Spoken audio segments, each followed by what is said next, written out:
OFW ka ba na gustong magkaroon ng extra income habang nasa abroad ka pa? Hindi lang sahod ang pwede mong pagkukunan ng future mo.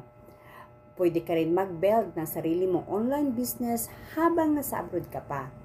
Ang challenge ng OFW life, limited time, malayo sa pamilya, at minsan, pag-uwi, wala pang ipon. That's why many OFWs now are learning digital entrepreneurship. Dito ka magkaroon ng chance na kumita online, learning high income skills, and build something na pwede mong dalhin pag-uwi mo sa Pinas.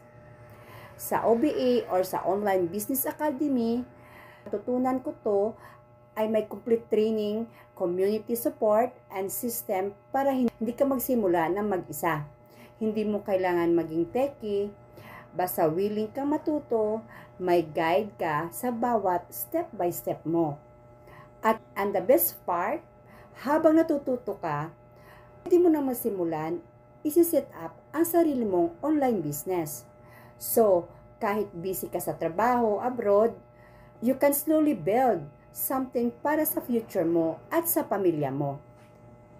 OFW ka na gusto ng kumita, kung paano ka mag-build ng sarili mong online business, mag-comment ka sa baba ng video na ito or i-follow mo ako para mag-guide kita.